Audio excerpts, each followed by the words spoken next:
करण्यात आली पक्षांना इलेक्ट्रल बॉन्ड मार्फत जी वसुली करण्यात आली ही बेकायदेशीर आहे, इल्लीगल आहे। आपण शहराच्या भाषेमध्ये बोलायचं झालं तर बाजारामध्ये दादा फिरतो, तो वसुली करतो दुकानदाराकडून चहा पाण्यासाठी आणि आपली संघटना चालवतो, अशी असणारी परिस्थिती आहे। पंतप्रधानाचं कार्यालय जे मानवतेचं कार्यालय असलं पाहिजे, दिलासा देणारं कार्यालय असलं पाहिजे, सहानुभूतीदारक कार्यालय असलं पाहिजे, हे आता काही राहिलेलं नाही। तर हे वसुलीचं कार्यालय झालंय हे आपण लक्षात घ्या। ईडीच्या मार्फत, सीबीआयच्या मार्फत, पोलिसांच्या मार्फत धमक्या देण्यात आल्या। नुसत्या धमक्या देण्यात आल्या नाही तर काही जणांना अरेस्ट करण्यात आली आणि तुम्ही हे बॉन्ड विकत घेणार असाल आणि आमच्या पक्षाला देणार असाल तर आम्ही तुम्हाला सोडतो, नाही तर तुम्हाला आतमध्ये टाकतो, अशी असणारी परिस्थिती आहे। मी आपल्याला विचारणार आहे की पंतप्रधानाचं कार्यालय हे मानवतेचं कार्यालय पाहिजे की इथला असणारा वसुलीचं कार्यालय पाहिजे, याचा निर्णय आपल्याला 5 तारखेला करायचा आहे हे आपण लक्षात घ्या। 7 तारखेला आपल्याला करायचा आहे हे आपण लक्षात घ्या। आणि आपल्या मतावरती उद्याचा भारत कसा राहणार हे आपण लक्षात घ्या। 4 महिन्यापूर्वी राज्यसभेमध्ये एक प्रश्न विचारण्यात आला होता। त्या प्रश्नाचा आशय असा होता की 2014 ते प्रश्न विचारेपर्यंत 2014 ते प्रश्न विचारेपर्यंत भारतातल्या किती नागरिकांनी भारत देश सोडला आणि सोडताना त्यांनी नागरिकत्व सोडलं का, याचं उत्तर द्या। नुसता देश सोडला असता तर मी समजू शकलो असतो, पण त्यांनी प्रश्न असा विचारला होता की त्यांनी नागरिकत्व सोडलं का, हा विचारलेला प्रश्न होता 2014 पासून ते प्रश्न विचारेपर्यंत। शास्त्राचं उत्तर आलं आणि शास्त्राचं उत्तर आलं की 17 लाख कुटुंब, 17 लाख कुटुंब की ज्यांची मालमत्ता 50 कोटीपेक्षा जास्ती आहे आणि ज्यांचा धर्म हिंदू आहे, यांनी नागरिकत्व सोडलं आणि देशही सोडला। हे सरकारचं उत्तर आहे। का सोडला? मी इथल्या असणाऱ्या संघवाल्यांना विचारतो, का सोडला? तुम्ही तर म्हणत होतात की आम्ही हा देश हिंदू राष्ट्र करायला निघालेलो। तुम्ही असं दाखवलं की आम्ही मुसलमानाच्या विरोधात, तुम्ही असं दाखवलं की आम्ही ख्रिश्चनांच्या विरोधात, पण या देशामध्ये ख्रिश्चनही गेला नाही आणि या देशामधला मुसलमानही बाहेर गेला नाही। बाहेर गेला तो 17 लाख हिंदू कुटुंब बाहेर गेली, हे आपण लक्षात घ्या। का गेली? ते हे वसुलीचं राज्य। का गेली? ते हे वसुलीचं राज्य। ते असं म्हणत होते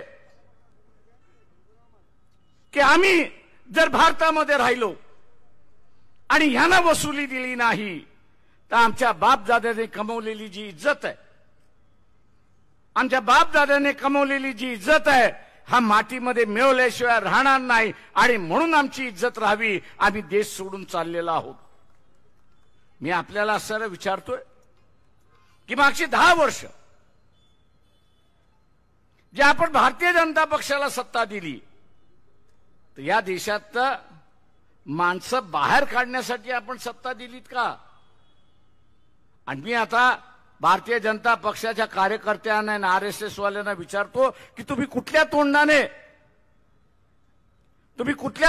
असं म्हणताय की मोदीला पुन्हा 5 वर्ष द्या? तुम्हाला लाज वाटत नाही की या देशातला नागरिक की जो हिंदू आहे, स्वतःची असणारी इब्रत राखण्यासाठी,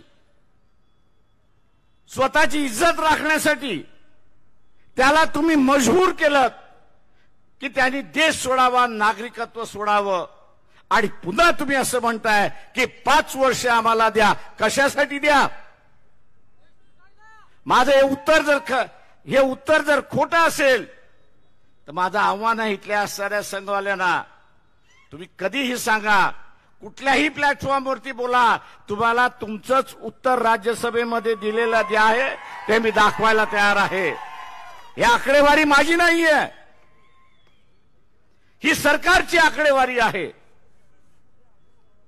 राज्य हे कल्याणकारी राज्य असलं पाहिजे, पण इथलं असणारं राज्य हे कल्याणकारी राज्य न राहता वसूलदार राज्य झाले अशी परिस्थिती आहे. आणि पुन्हा 5 वर्ष यांना देणार असाल तर 10 वर्षामध्ये 17 लाख गेली, पुन्हा 5 वर्षामध्ये 50 लाख जर गेले, कुटुंब निघून गेले, तर त्याचं आश्चर्य मानू नका, का कुणाकडे वसुलीचं द्यायला शिल्लकच राहिलं नाही अशी परिस्थिती आहे. मित्र, हा एवढाच प्रश्न नाहीये. मागच्या 10 वर्षामधली आकडेवारी दिली, पण 1950 पासून 14 पर्यंत या देशामध्ये किती लोक नागरिकत्व सोडून घेतली तर फक्त 7,000 गेले. 50 पासून ते 14 पर्यंत 7 वर्षाचे 7,000 गेले, आणि ज्यांचं वय काय होतं 60 वर्षाच्या वरती होतं अशी परिस्थिती आहे. म्हणजे नॉन बीजेपी सरकार ज्यावेळेस होतं त्यावेळेस लोक देश सोडून जात नव्हते, परंतु भारतीय जनता पक्षाचं सत्ता सरकार आलं आणि इथे हिंदू भारतीय जो आहे तो देश आणि नागरिकत्व दोन सोडून चाललेला आहे. असं राज्य तुम्हाला पाहिजे का? हा सवाल मी आपल्याला असणारा या ठिकाणी विचारतो. दुसरा महत्वाचा आहे की गेल्या 10 वर्षामध्ये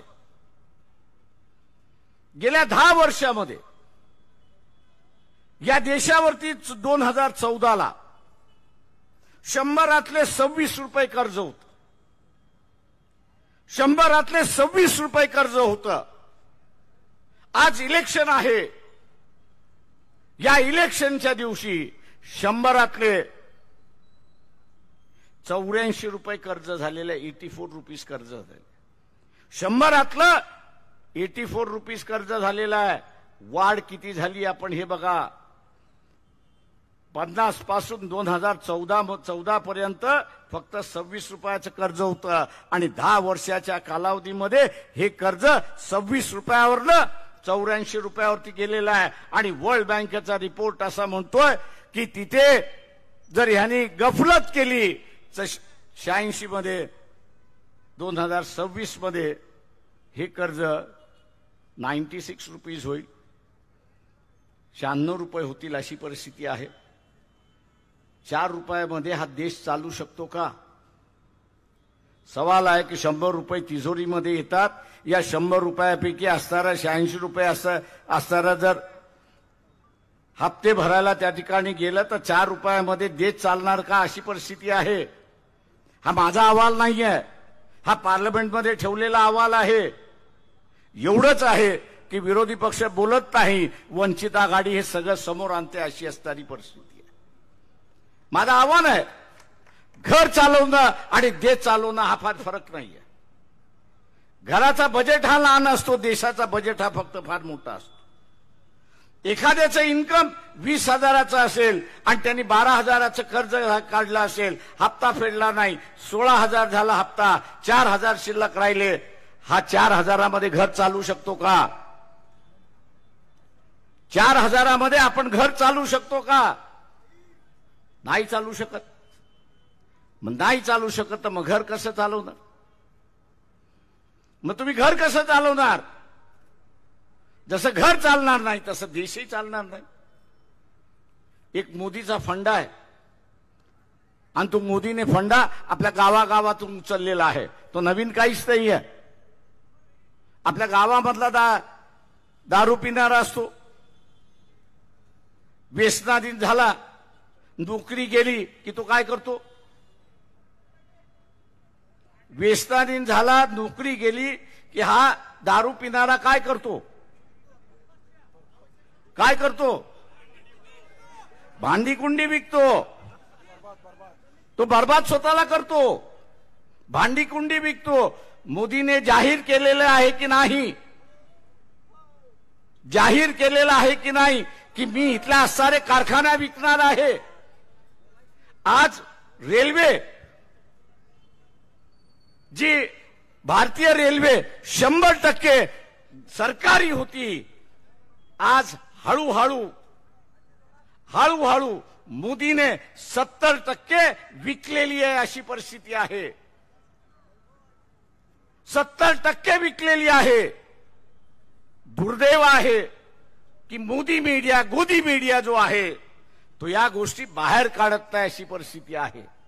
तेल कंपन्या आहेत त्या विकायला काढलेल्या आहेत, आयर्न ओर कंपन्या आहेत त्या विकायला काढलेल्या आहेत. मोदीची वृत्ती आणि त्या दारुड्याची वृत्ती सारखीच आहे, हे आपण लक्षात घ्या. मोदीची वृत्ती सरकार चालवण्याची आणि दारुड्याची, दारू पिण्याची जी वृत्ती आहे सारखीच आहे, हे आपण लक्षात घ्या. दारुड्या कंगाल होतो तसा मोदी हा देशाला कंगाल केल्याशिवाय राहणार नाही, हे आपण लक्षात घ्या. मी संघवाल्यांना विचारतो की तुम्ही असं अख्खं आयुष्य देशाला दिलं. तुमचं आमचं भांडण आहे, मान्य आहे. तुम्हाला वैदिक पद्धत पाहिजे, आम्हाला वैदिक पद्धतीचा विरोध आहे. आम्हाला संत परंपरा ह्या देशामध्ये पाहिजे. हे भांडण चालत राहील, मान्य आहे मला. आपलं भांडण चालत राहील, मान्य आहे. पण हा देश कंगाल झाला पाहिजे का, हे संघाला वाटतंय का, याचा खुलासा त्या ठिकाणी करावा. मी मध्यंतरी असं एक प्रश्न विचारला होता मोहन भागवत यांना असं मध्यंतरी प्रश्न विचारला होता. मागच्या 2 वर्षामध्ये नरेंद्र मोदी तुम्हाला असताना भेटून गेले होते का? त्याचं अजून उत्तर आलेलं नाही.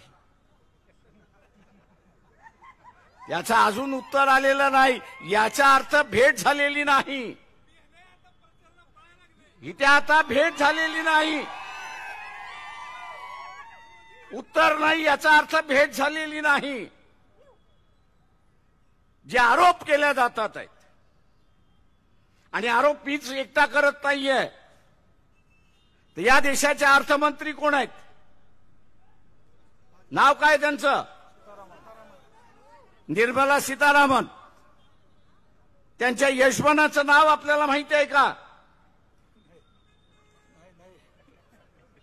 तेही फार मोठा अर्थशास्त्रज्ञ आहेत, साधे सुधे नाहीत, जगभर प्रसिद्ध आहेत. त्यांचं नाव आहे परकला प्रभाकरन, हे त्यांचं नाव आहे. परकला प्रभाकरन यांचं नाव आहे. 14 दिवसापूर्वी त्यांची असणारी एक युट्यूब वरती मुलाखत झाली. इथल्या ख्रिश्चनांनी ऐकावी, इथल्या मुसलमानांनी ऐकावी, आणि मगच इथे असणारा सेनेच्या उमेदवाराला मतदान करावं का, हा विचार त्यांनी त्या ठिकाणी करावा. मी ऐकायला ह्याच्यासाठी आपल्याला सांगतो. त्यांनी 4 गोष्टीचा उल्लेख त्या ठिकाणी केला.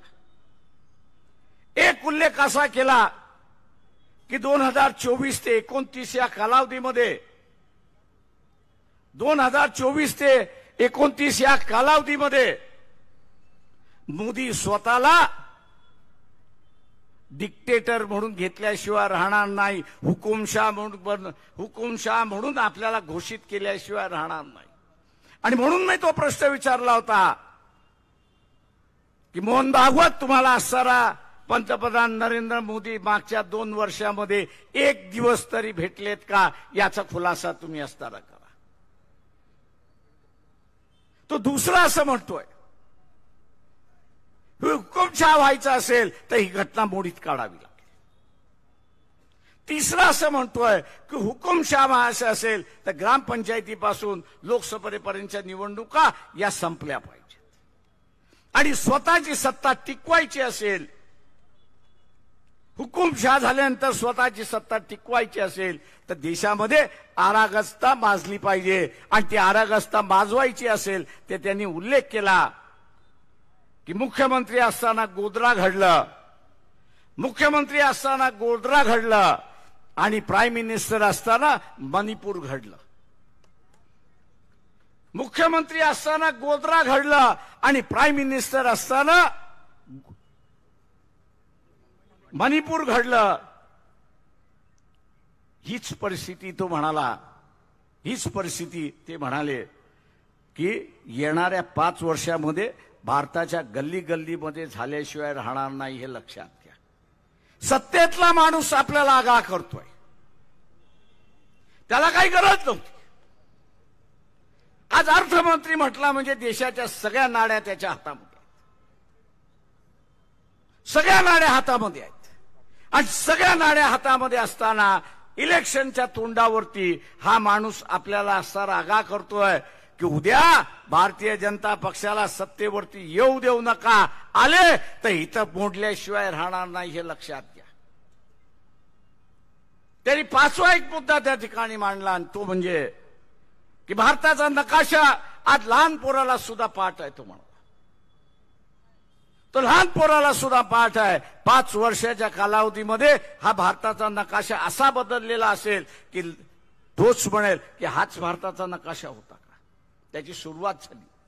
मी आज इथे मांडत नाही, उद्या पुण्यात मांडणार आहे की याची सुरुवात झालेली आहे. मी आगाह करतोय आपल्या सगळ्यांना ह्या ठिकाणी, मी आगाह करतोय आपल्याला ह्या ठिकाणी की विशालदादा पाटील हे इथले असणारे उमेदवार आहेत. पाठिंबा देताना आम्ही असणारा जाणीवपूर्वक विचारपूर्वक पाठिंबा दिला, कारण का भारतीय जनता पक्षाला आपण इथे थांबवलं पाहिजे, नाही तर देशाचं वाटोळं लागल्याशिवाय राहणार नाही. मी तुम्हाला 2च गोष्टी सांगितल्या, तिसरी थांबतो आणि या ठिकाणी थांबतो. कोविडच्या कालावधीमध्ये जागतिक health organisation, world health organisation यांनी रेमडेसिवीर वरती बॅन आणला, यांनी रेमडेसिवीर वरती बॅन आणला. आणि कारण की त्याचे साईड इफेक्ट फार मोठ्या प्रमाणात होणार आहे. परंतु ही रेमडेसिवीर मॅन्युफॅक्चर कुठे होते तर गुजरातमध्ये मॅन्युफॅक्चर होते. झायडो नावाची असणारी कंपनी ती मॅन्युफॅक्चर करते. या कंपनीने 18 कोटी बीजेपीच्या दप्तरामध्ये नेऊन ठेवले, दिले, बॉन्ड दिले. आणि जागतिक बॅन असताना सुद्धा, जागतिक बंदी असताना सुद्धा पंतप्रधान त्याचे ऐकले नाहीत आणि रेमडेसिवीर या ठिकाणी विकण्यात आला. रेमडेसिवीर या ठिकाणी विकण्यात आले आणि आज त्याचे परिणाम आपल्याला अनेक नागरिकांवरती त्या ठिकाणी दिसतात. मित्रो, ज्याच्याने जीव जाईल, ज्याच्याने लिव्हर इफेक्ट होत आहे, ज्याच्याने किडनी इफेक्ट होत आहे, ज्याच्याने लंग्स इफेक्ट होतात, ज्याच्याने हार्ट इफेक्ट होतोय, याच्यामुळे बॅन करण्यात आलं होतं. मोदी त्याला असणारं परमिशन देतो 18 कोटी मिळाले म्हणून. अशा ह्या मौत का सौदागर, असा जो असणारा मौत का सौदागर जो आहे, या मौत का सौदागरला पुन्हा आपण सत्तेवरती बसू नका. विशाल पाटील यांच्या निशाणी समोरचं बटन दाबून आपण त्यांना प्रचंड मताने विजयी करा, हे आवाहन करतो आणि आपली रजा घेतो. जय हिंद. सर्व उपस्थितांचे वंचित बहुजन आघाडी सांगलीतर्फे आभार मानत आहोत. आणि हा तसेच या सभेसाठी उपस्थित सर्व मतदार, मिरजकर नागरिक, पत्रकार, पोलीस, मीडिया, याचबरोबर सर्वांनी ज्यांनी ज्यांनी हा कार्यक्रम यशस्वी करण्यासाठी आपले योगदान दिले, त्या सर्वांचे मी आभार मानतो आणि थांबतो.